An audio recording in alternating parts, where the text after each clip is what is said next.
A dengue é, sem dúvida, hoje uma das maiores preocupações da nossa sociedade em função da quantidade de pessoas que têm se infectado a cada dia. O seu controle, além das ações do governo, é importante que seja feito também pela ação de cada um nas nossas casas, juntamente com os nossos vizinhos.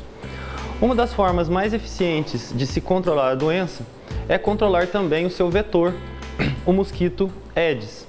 Esse mosquito, ele não é originário do nosso país, acredita-se que ele tenha sido introduzido juntamente com os colonizadores e ele se dispersou por todo o país, estando presente hoje em todo o território nacional, promovendo a disseminação da doença, principalmente nas épocas mais quentes do ano. O mosquito, ele precisa de locais úmidos para que ele possa colocar os seus ovos. A fêmea do mosquito coloca esses ovos na borda dos locais próximos à superfície da água e esses ovos podem sobreviver sem a presença de água por até 450 dias. Esse é um fator que dificulta bastante o controle do mosquito, uma vez que, mesmo após todo esse tempo, caso o recipiente volte a se encher de água, esses ovos se hidratam e vão dar origem às larvas. As larvas, elas são finas e vivem dentro da água, se movimentando rapidamente. Para que essas larvas possam respirar, elas possuem no final do corpo uma estrutura, um pequeno canal chamado sifão. Esse sifão, ele é curto e grosso. Isso é um fator que ajuda a identificar as larvas do mosquito Aedes, diferente do mosquito comum, o Pernilongo culex, que é aquele que apenas nos incomoda à noite sem transmitir nenhum tipo de doença. O sifão do Pernilongo culex, ele é fino e comprido, enquanto do Pernilongo Aedes, do mosquito Aedes, ele é curto e grosso. Isso é uma característica que nos ajuda a diferenciar entre os dois. Uma vez passado o período de larva, emergem os adultos.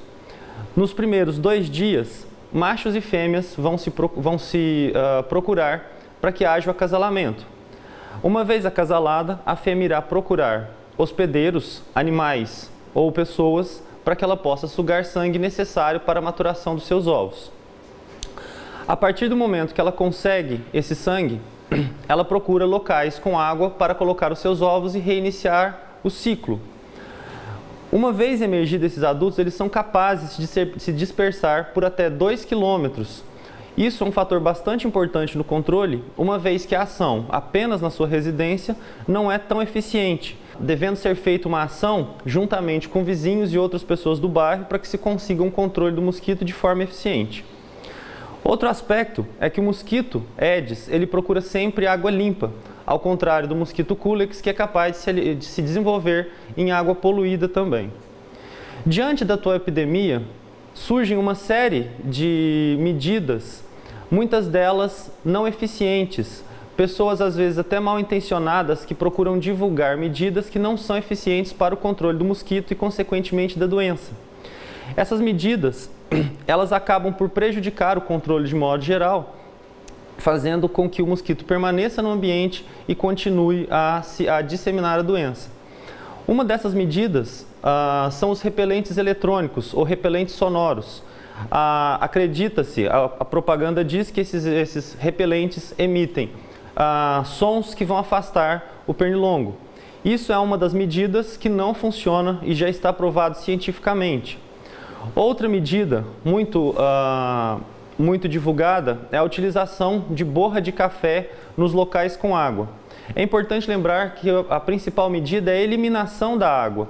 Também já está provado que a borra de café não é capaz de matar as larvas do mosquito, nem mesmo os ovos, permitindo então o desenvolvimento deles. Outra medida que vem sendo bastante divulgada nas redes sociais é a utilização de limão com cravo. Também não funciona. Foi provado, inclusive, que eles são capazes, na verdade, de atrair os mosquitos, aumentando as picadas. Outro aspecto que vem sendo divulgado e às vezes oferecido às pessoas são armadilhas luminosas. Armadilhas que atrairiam o mosquito para a luz e acabariam matando. É importante lembrar que o mosquito da dengue, ele tem hábitos diurnos, ou seja, ele não tem atividade noturna não sendo atraído pela luz, ou seja, esse tipo de armadilha é ineficiente. Outra medida que vem sendo divulgada bastante nas redes sociais é pulseiras de citronela que afastariam os mosquitos.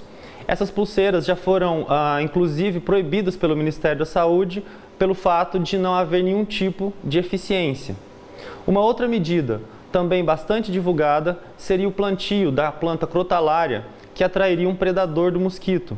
Não existe nenhum fundamento científico para a utilização dessa planta, fazendo com que ela se torne ineficiente e as pessoas acabem gastando dinheiro inutilmente com isso.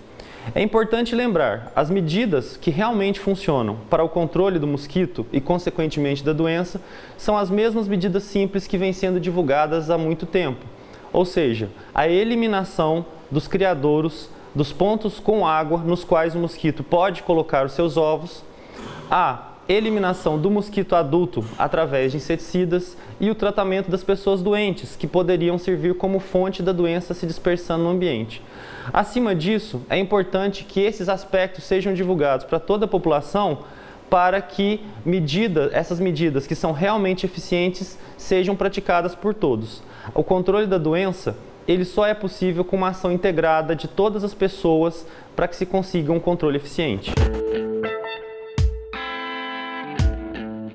Bom, hoje nós vamos falar a respeito dessa epidemia que nós passamos nos últimos meses e cujo vetor, quer dizer, aquele ser que transmite o vírus, é o chamado Aedes aegypti. O Aedes aegypti está já presente no nosso ambiente desde o tempo dos escravos. Eles vieram com essas caravelas na época, junto com essas pessoas. E ele se disseminou pelo Brasil todo. Ele é um ser basicamente urbano. Esse inseto, ele tem um curso de vida extremamente rápido, em torno de um mês. Nesse mês, ele consegue transmitir as 3 doenças básicas que ele carrega, que são a dengue, o zika vírus e o chikungunya. O chikungunya nós vamos falar parte porque ainda não tem no estado de São Paulo. Mas ele deve chegar porque outras pessoas vão circular com a doença que está mais ligada a norte e nordeste e vai chegar no nosso meio. Bom, depois que o Aedes aegypti, o ovozinho dele, eclode, ele libera a larva se transforma no mosquito adulto e é basicamente a fêmea que vai picar o ser humano. Ela pica, esses insetos eles vivem de seiva de plantas. Mas na fase reprodutiva dela, quando ela precisa fazer a postura dos ovinhos, ela precisa de sangue humano, basicamente. Então ela pica, e quando ela pica, ela coloca dentro do indivíduo um pouco da saliva dela para funcionar como anticoagulante, para ter facilidade de remover o sangue que ela vai usar na postura. Nessa inoculação de saliva, ela pode transmitir, se ela tiver dentro dela, o vírus que ela contiver. No caso do dengue, em primeiro lugar, porque é a mais comum no nosso estado ainda, no Brasil, e é uma doença que pode ser grave, depois de 2 dias até 15 dias após a inoculação, a pessoa pode desenvolver os primeiros sintomas ou sinais da doença. É importante a gente ressalvar que 2/3 das pessoas que foram inoculadas com o vírus não vão desenvolver nenhum sintoma ou sinal. Então, às vezes se surpreendem as pessoas quando buscam um atendimento médico e o médico a informa que ela já teve contato no passado, porque são 4 vírus diferentes da família da dengue, o tipo 1, 2, 3 e 4, obviamente. Quando eu tenho, depois desse período de incubação, dos 3 até os 15 dias, o indivíduo que desenvolver, esse 1/3 que vai desenvolver sintomas, a graduação de sintomas depende muito de cada um. Então, por exemplo, extremos de idade, criancinhas ou idosos, eles têm maior facilidade de ter mais sintomas, porque tem um sistema imunitário ainda não bem feito no caso da criança e já com deficiência no caso do senil. Os sintomas, basicamente, dessas 3 doenças, elas são febre, dores no corpo, dor retroorbital, ou seja, atrás dos olhos, quando vai se mexer os olhos a pessoa sente dor, perda de apetite, a mudança do paladar, então ela pode ter um sabor metálico ou um gosto assim desagradável, ruim, um sabor mudado das coisas. E aparecimento, no caso da dengue, lá para o quarto, quinto dia da doença, o aparecimento de um vermelho no corpo que pode produzir muito prurido. É comum também o aparecimento de inchaço nas mãos e pés, acompanhado por dores.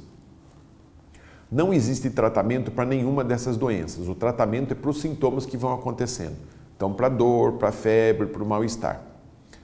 Poucas pessoas, em torno de 0,1, quer dizer, 1 em 1000 dessas pessoas, podem desenvolver, por queda de plaquetas, que é uma substância que faz a coagulação do sangue, pode desenvolver um sangramento intenso. Então, isso, a doença, particularmente, é chamada de dengue hemorrágico. Mas isso é uma raridade. Quanto mais vezes eu tenho dengue, porque eu tenho 4 vírus diferentes, quanto mais vezes eu vou tendo, maior a chance de eu desenvolver o caso do dengue hemorrágico. E quanto mais próxima a incidência de uma infecção com a outra, também maior chance de desenvolver o dengue hemorrágico. O dengue, ele rapidamente, a febre, em torno do quarto, quinto dia, ela deixa de acontecer. O vermelho do corpo, que surge entre o quarto e o quinto dia, dura 4, 5 dias também, vai surgir, vai desaparecer rapidamente.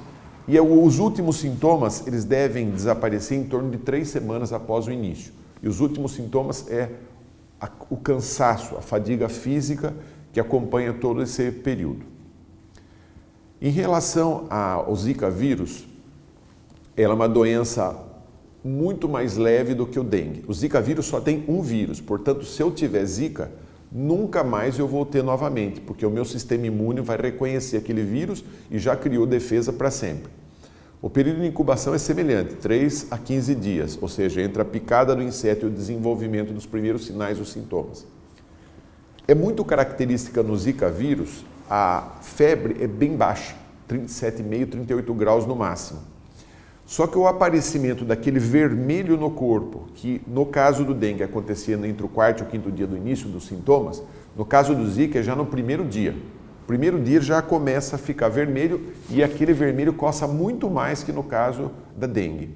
A febre, como eu disse, é mais baixa, não existe mudança de paladar, a inapetência do indivíduo é menor também e as dores que acompanham a doença são muito menores do que no caso de dengue.